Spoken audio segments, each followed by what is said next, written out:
Morning, everybody. Just get my camera set up here. Today we are going to move into something slightly different, but also building on the same. Like I said yesterday, we're going to continue to look at triangles because they're the second best shape and they're phenomenal. They're not circles, but they're pretty good.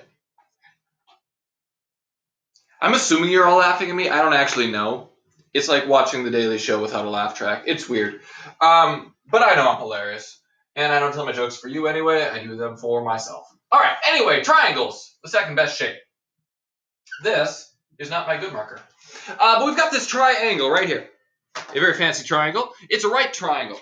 What we talked about yesterday are the internal ratios. Okay? That no matter what, as long as all the angles are congruent with another similar triangle, no matter how big or how small this triangle is going to get, the ratios inside the triangle are going to stay the same. So let's have A, B, and C. These are sides, not points. So I've got side A, side B, side C. I've also got a smaller triangle. Let's make them similar, because I've got two pairs of congruent angles. So A, B, C will go D, E, F. Okay? And what we talked about yesterday is the ratio of A to C is going to equal the ratio of D to F. Okay, that's what we talked about yesterday. And it doesn't matter if it's A to C or A to B or B to C. The corresponding parts of these corresponding triangles are going to be the same. The next piece that we're going to be looking at are not similar triangles, but the concept is similar. Okay? The concept of these internal ratios always maintaining themselves. And we're going to use things called trig ratios, which are sine, cosine, and tangent. And we're going to remember that no matter how big this triangle is, if I know this angle and it's a right triangle, I can figure out this ratio based on this angle, because that ratio is true for all similar triangles, which would have those two angles. So the ratios stay the same no matter how big or small it gets. And then because I know the ratio, if I know one of these sides, I can figure out the other one with just the one triangle, because the ratio for this angle will always be the same no matter which size it is, because they're similar. It also means that if I know A and C, because I know A and C and it's a right triangle, I can use that to figure out this angle, again with those ratios. Okay?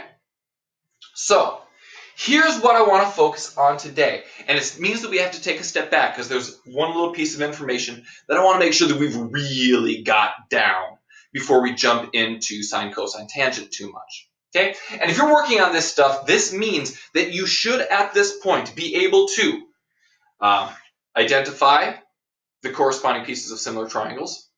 You should be able to prove that they're similar using SAS, SSS, or angle.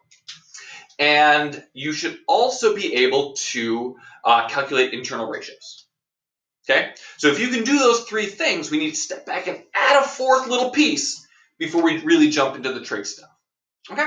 So we've got little a, little b, little c. I'm going to go with big D, big E, big F for my points, just because if I go big A, big B, big C, I don't want anyone to get confused. Okay? So what I want to talk about today are opposite sides and opposite angles. And this should be review from last try. Okay? Opposite means on the other side of the triangle. Okay? Remember, things have only one thing that's going to be opposite here. How do I want to describe this? Here we go. Both angles and sides have things that are on the opposite side of a triangle. So looking at D, for example, opposite angle D. Okay? Opposite angle D. Angles and sides are going to be the things that are opposite of each other, okay? So if I ask you what's opposite angle D, it's an angle, so you're looking for a side. If I ask you what's opposite side A, you're going to be looking for an angle, okay? So opposite angle D, well, I'm looking for a side.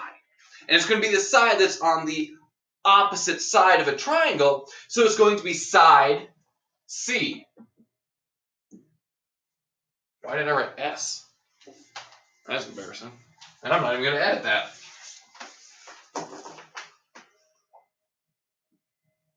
C. Okay? Another way that you can look at this is angle D is this angle right here. Okay? It is composed of these two sides. It is comprised of side A and side B and where they meet. So the opposite side is the side that doesn't touch it. Take a moment and answer the following question. What side is opposite angle E? Go ahead. Now, angle E is comprised of side B and side C. So opposite side E, or angle E, angle E is side A. Just like opposite angle F is side B. Okay? So the next piece is, what's the opposite of a side though? The opposite of side C is just the inverse. Opposite side C is angle D. Opposite side A is angle E, and opposite side B is angle F. Opposites are going to be important. Let me just do a little bit of erasing. Okay. The next big key term today is adjacent. Now, adjacent isn't a word that we use a lot, but it is a pretty common word. It means next to. We need the side that is next to. Okay? So, we also need to have down our hypotenuse. Now, there are two pieces of the puzzle and two different ways that you can remember hypotenuse. Hypotenuse is the side, because all of these sides, the opposite, the adjacent, and the hypotenuse, all sides. The hypotenuse is the side that is either opposite the right angle or the longest side.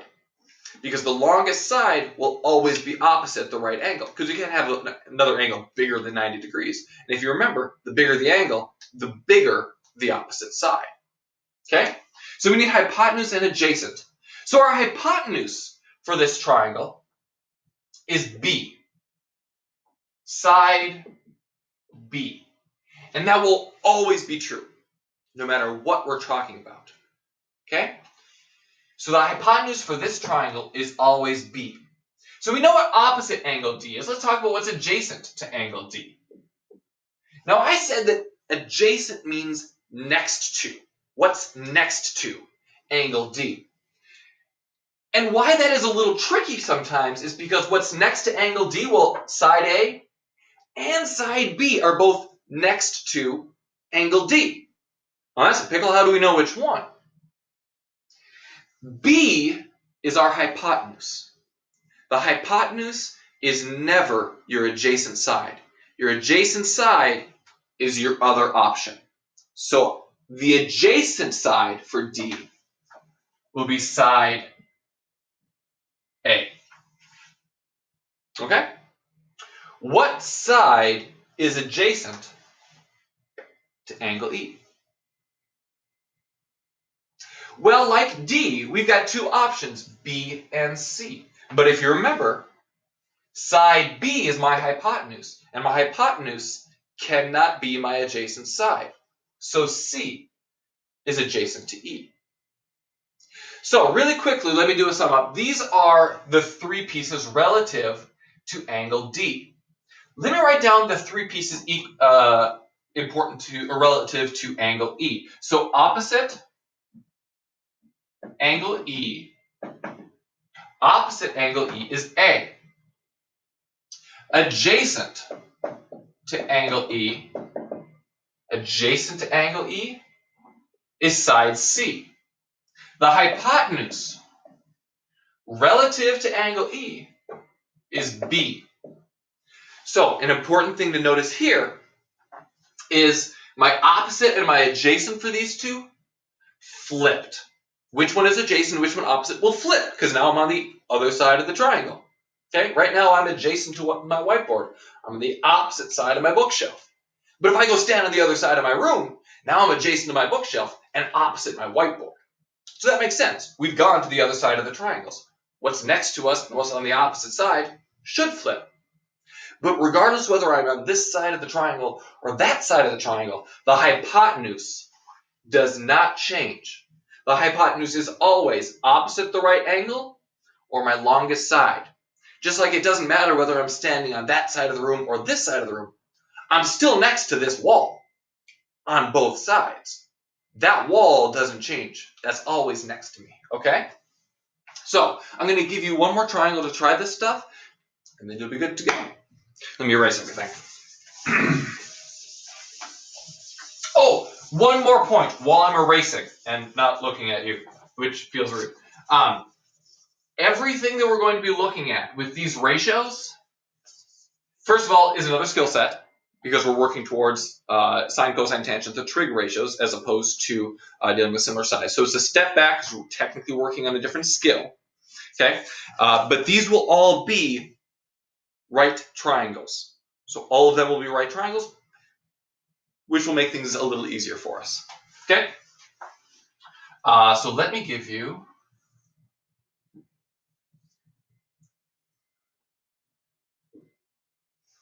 and I'll give you side